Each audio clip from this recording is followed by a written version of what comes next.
En esta primera sesión comenzaremos con géneros literarios, luego pasaremos a figuras literarias y luego finalmente terminaremos hablando de la literatura griega, enfatizando las obras de Homero, sobre todo la Odisea.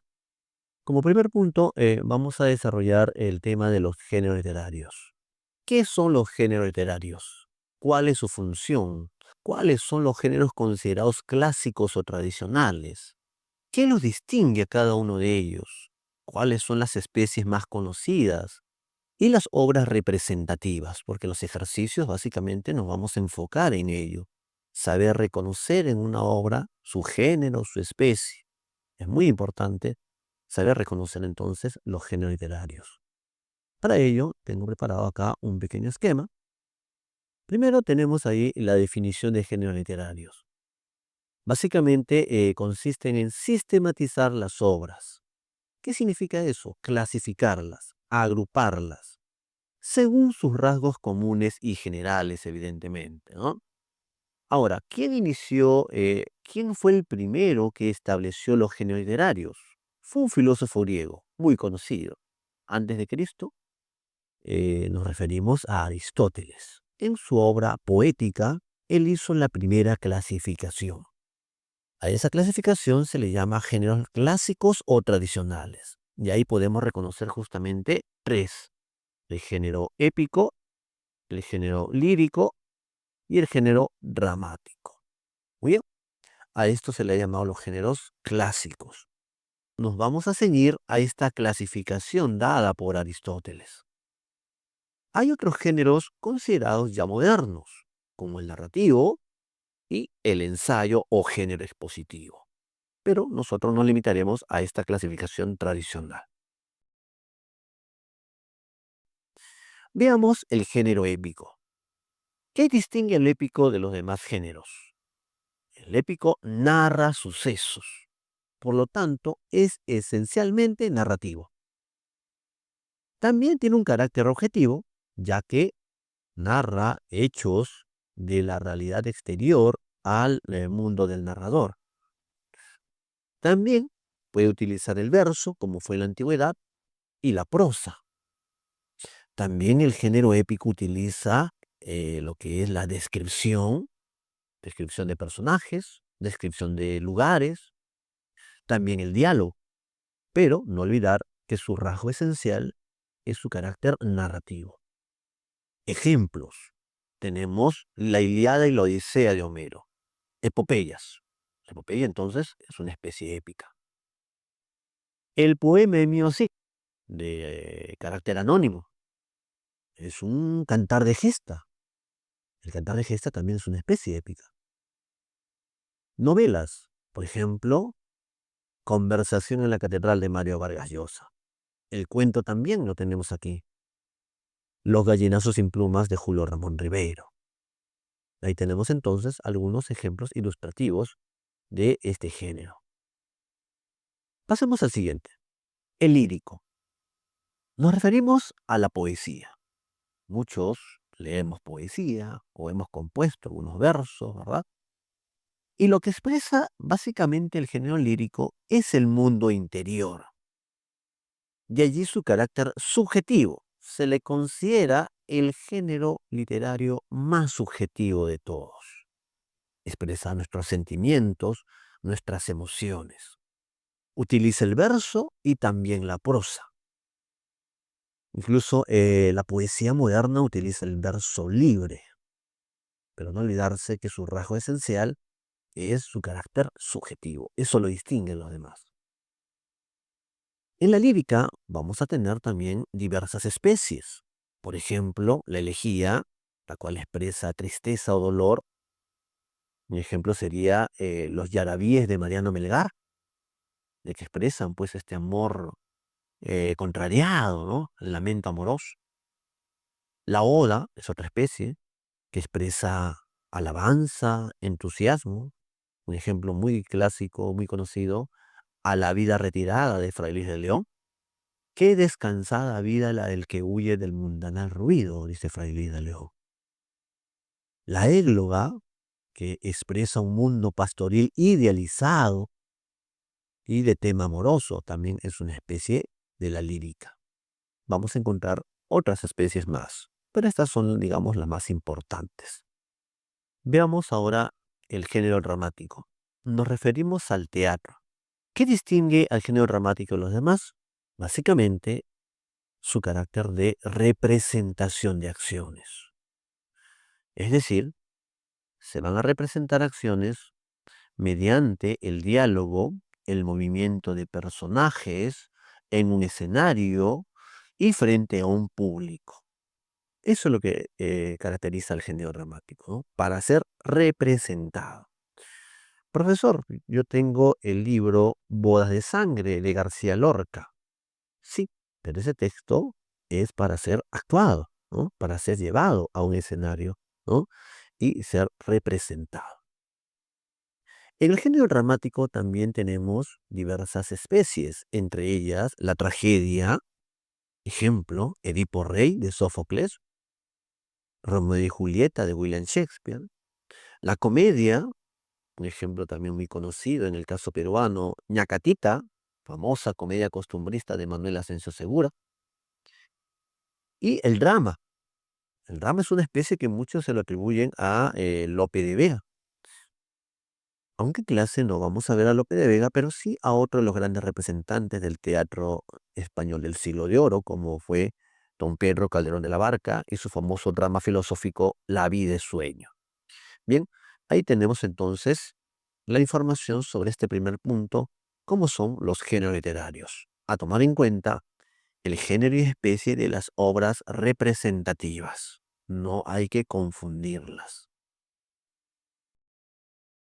¿Qué son las figuras literarias? Básicamente recursos expresivos que buscan producir un determinado efecto, sea intensificar una emoción, un sentimiento, embellecer el estilo, etc.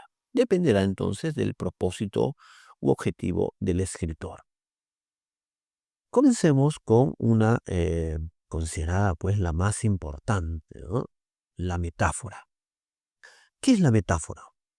Básicamente expresa un concepto por medio de otro concepto.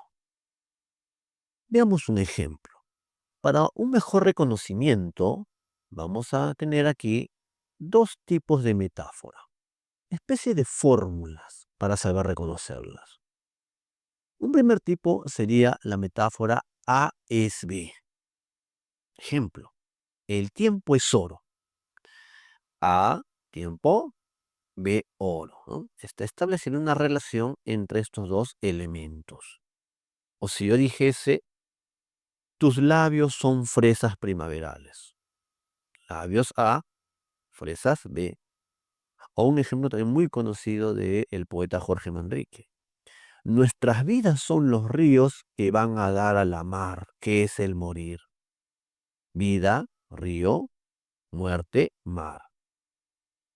El otro tipo de metáfora es el que tenemos a continuación. A reemplaza a B. Bien, o A sustituye a B. Por ejemplo, el tambor de tu pecho delataba tus nervios. Tambor, en este caso, está sustituyendo al latido, a corazón. ¿Mm? U otro ejemplo, si yo dijese, las lágrimas del cielo caían, lágrimas está sustituyendo a lluvia. El invierno de la vida, invierno está sustituyendo o reemplazando a vejez. Bien, ahí tenemos entonces dos tipos de metáfora, las más usuales. Veamos ahora otras figuras que también son importantes. Tenemos, por ejemplo, la anáfora. La anáfora consiste en una figura de repetición, donde se va a repetir una o más palabras al inicio de cada verso. Esa es la condición. La repetición tiene que ser al inicio. Puede ser una, dos, tres o más palabras. En la prosa también se da cuando se repite al inicio de cada oración. Ahí tenemos un ejemplo muy ilustrativo que dice, primer verso, temprano levantó la muerte el vuelo. Segundo verso, temprano madrugó la madrugada. Se repite entonces, en este caso, una palabra al inicio de cada verso. Otra figura también que tenemos allí, muy importante, es el epíteto. Básicamente es un adjetivo que caracteriza, ¿no? Es decir, consiste en una caracterización. Ahora, el epíteto enfatiza o expresa una cualidad inherente, implícita del sustantivo. ¿No? Ejemplos tienen ahí. Aquiles, el de los pies ligeros. Ese es su epíteto. Héctor, el de tremolante casco. Pero también cuando yo digo la filuda espada. Filuda es un epíteto de espada, ¿no? Está expresando una cualidad implícita del sustantivo. La blanca nieve, la verde hierba, divina tener. Ahí tenemos más ejemplos de epíteto. Otra figura muy importante es el hipérbato. Consiste básicamente en alterar el orden sintáctico normal de la oración. Un ejemplo, el verso que dice, marchitará la rosa el viento helado. El sujeto, el viento helado, está en posición final. El orden adecuado debería ser, el viento helado marchitará la rosa. Era del año la estación florida. ¿Cuál es el orden adecuado? Era la estación florida del año. No confundir el hipérbato con la otra figura que aparece, la hipérbole. Suelen confundir hipérbato con hipérbole. La hipérbole consiste básicamente en la exageración de la realidad, sea aumentándola o disminuyéndola. Ejemplo, ¿cuántas veces me habré escuchado en la calle, en una conversación, una persona le dice a otra, siglos que no nos veíamos? Está exagerando su emoción, tal vez de encontrar una amistad o un familiar después de mucho tiempo, pero dice siglos sin verse. O un verso también muy conocido, ¿no? No hay extensión más grande que mi herida. O Vallejo, al inicio de de su poema Los nueve monstruos, de su libro de poemas humanos. El dolor crece en el mundo a cada rato. Crece a 30 minutos por segundo, paso a paso. En esto consiste entonces la hipérbole, la exageración. Y finalmente tenemos el símil. El símil se define como una comparación o semejanza, ¿no? Establece siempre una comparación. Los comparativos más usuales, el cómo, parece, cuál. Ejemplo, unos versos de Neruda, de su libro 20 poemas de amor y una canción desesperada. Mariposa de sueño, te pareces a mi alma y te pareces a la palabra melancolía. Está utilizando un sí.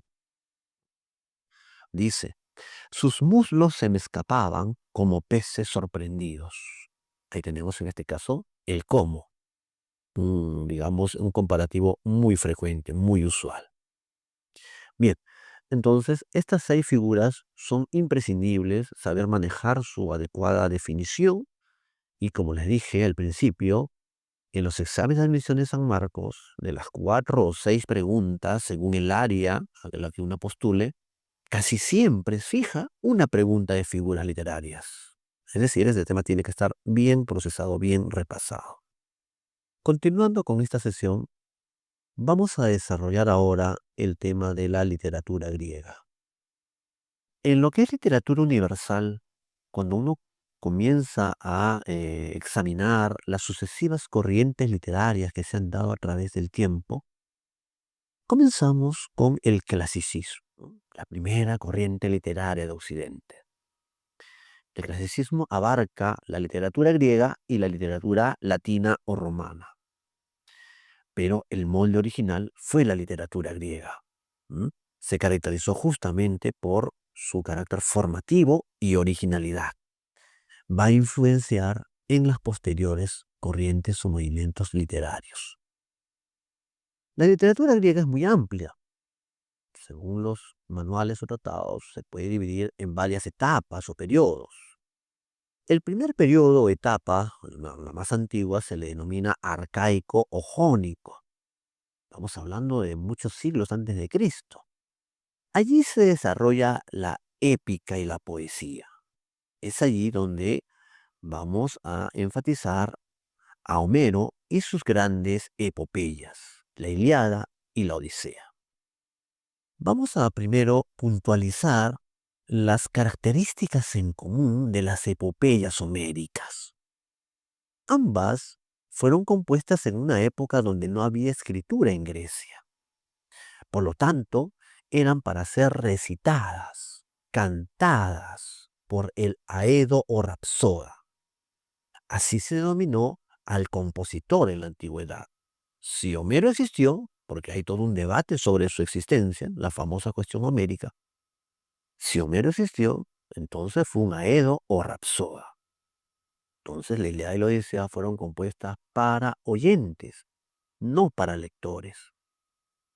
Otro rasgo en común de estas dos grandes epopeyas es que ambas están divididas en 24 cantos o rapsodias. La figura literaria predominante va a ser el epíteto y el tipo de verso es el hexámetro, llamado verso heroico también. Esto de aquí son rasgos formales importantes y en esto luego vamos a enfatizar en el caso de la Odisea. ¿Qué más? Ambas, la Ilíada y la Odisea, tienen un fondo común, la famosa guerra de Troya, ¿no? Están relacionadas a esta famosa guerra. También ambas epopeyas nos retratan una sociedad aristocrática, un mundo señorial. Los protagonistas son reyes o príncipes, ¿no? Agamenón, Menelao, rey de Esparta, Odiseo, rey de Ítaca. Ahora, esta sociedad aristocrática tiene su ideal en el pasado, un ideal heroico que los empuja a alcanzar, a lograr la fama. Veamos ahora el caso de la Odisea. Analicemos esta que es una de las grandes epopeyas de Homero. Si nos fijamos en el esquema, ¿no? He trazado una división. Primero, estoy enfatizando, ¿no?, los rasgos formales: género, especie, estructura, figura literaria predominante y tipo de verso. Hay muchas preguntas o ejercicios, ¿no?, que enfatizan los rasgos formales de una obra. Cuando tú veas en el enunciado, ¿no?, que te piden solamente enfatizar rasgos formales, entonces inmediatamente tienes que acordarte de lo siguiente: a qué género pertenece, cuál es su especie, ¿no?, su división, si es una obra teatral, cuántos actos tiene, ¿no? En este caso la Odisea, cuántos cantos posee, qué figura literaria es la que predomina, qué estilo, puede ser un estilo popular, como en el Lazarillo de Tormes, o en estilo culto, como en las obras de Góngora, ¿no?, el tipo de verso que emplea, etcétera. A eso se denominan rasgos formales y es lo que justamente he separado en esta primera parte. Entonces, la Odisea pertenece al género épico, ya que narra sucesos, en este caso, los viajes, las aventuras de Odiseo. Es una epopeya porque narra sucesos de la edad antigua. La división en 24 cantos o rapsodias, el epíteto como figura destacada y el verso que es el hexámetro. Luego, en este segundo apartado, estoy aquí enfatizando el tema central. Homero, desde el inicio de la Odisea, nos plantea el tema central. Canta, oh musa, las aventuras del varón de multiforme ingenio. Es decir, nos va a narrar el retorno de Odiseo a su patria, Ítaca. ¿Qué lo impulsa al héroe a regresar a su patria? Uno, el amor a la familia y también el amor a la patria. Bien. ¿Qué visión de la vida nos plantea Homero en esta famosa epopeya? Para Homero, la vida es un viaje difícil, pero necesario para que el héroe logre su realización personal. ¿M? ¿Y qué virtudes se exaltan en esta obra? La astucia y el ingenio, ¿no? Odiseo va a superar, va a lograr sobrevivir a múltiples aventuras gracias a su inteligencia. Bien, este es en cuanto al tema, a la visión de la vida que subyace y a las virtudes que se exaltan en esta obra. No confundir, porque hay ejercicios a veces que van a buscar confundirlos tal vez. En la Ilíada, la visión de la vida que subyace es una lucha constante. Cuidado, en la Odisea es un viaje difícil. En la Ilíada, las virtudes que se exaltan es la fuerza y la valentía. En la Odisea no, es la inteligencia y la astucia. Bien, pasemos ahora al argumento, a las principales acciones. ¿Con qué hecho se inicia la Odisea? ¿Con qué hecho comienza? ¿Cuando el héroe parte de Troya intentando regresar a Ítaca? No. La obra se inicia con una reunión de dioses. En el Olimpo, aprovechando que no está presente Poseidón, el dios del mar, Atenea le pide a su poderoso padre Zeus que dé la orden para que liberen a Odiseo. Calipso, una ninfa bella, lo tiene retenido en la isla Ogygia durante 7 años. Entonces, la diosa Atenea intercede y van a enviar la orden para que esta diosa, para que esta ninfa Calipso, lo libere al héroe. En Ítaca, Telémaco, hijo de Odiseo, ¿no?, parte a buscar noticias de su padre. Los 4 primeros cantos aproximadamente tratan sobre los viajes de Telémaco. La telemaquia se le ha denominado.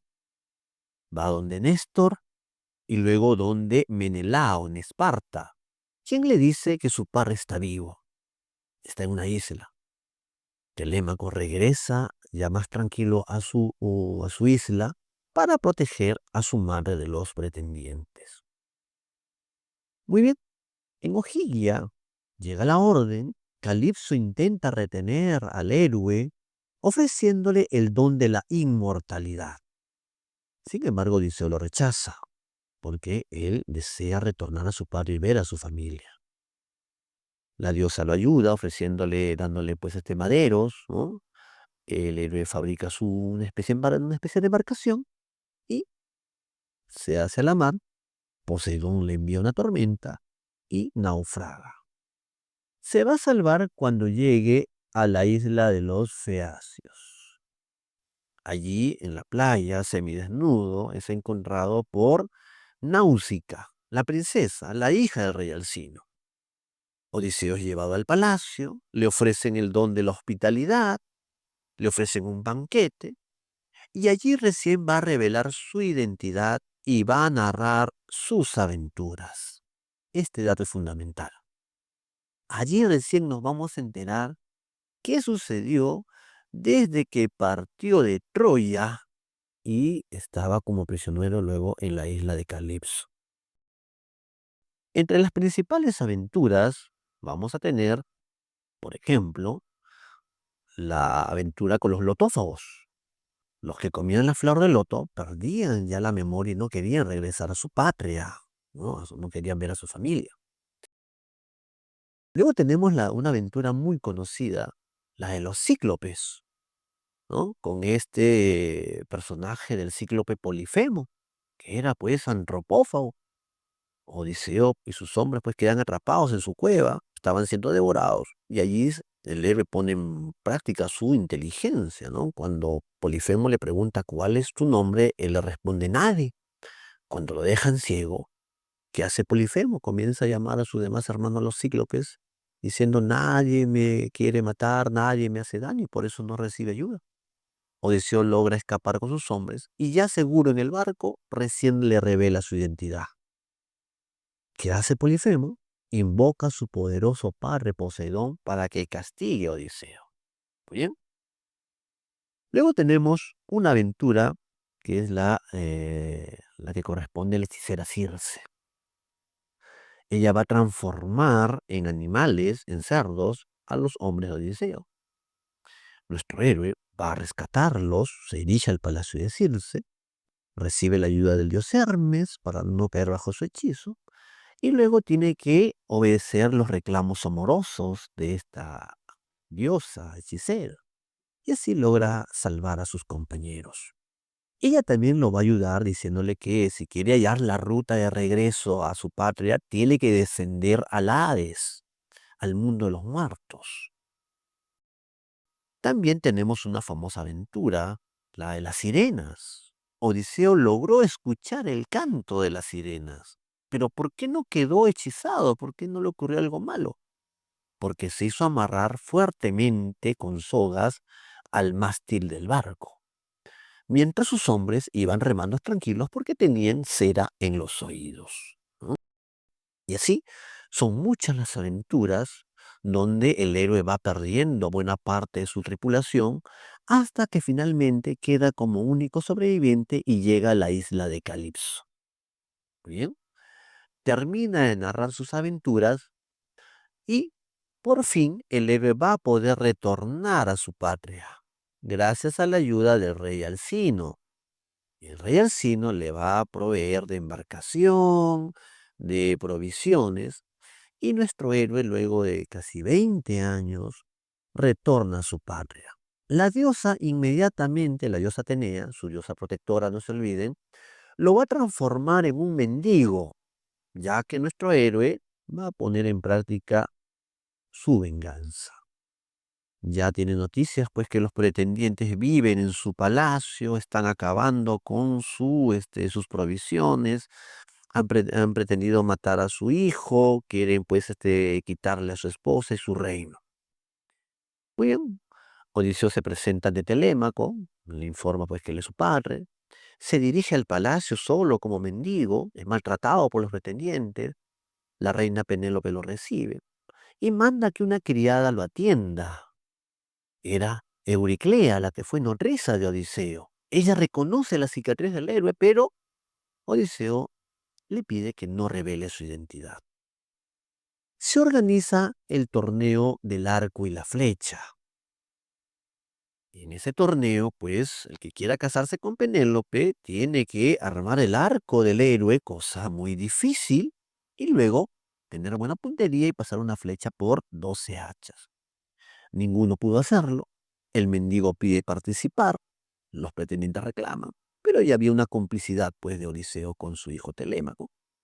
El héroe arma su arco, dispara la flecha, pasa por los 12 hachos o aros, y la diosa en ese momento le quita el disfraz de mendigo y matan a todos los pretendientes.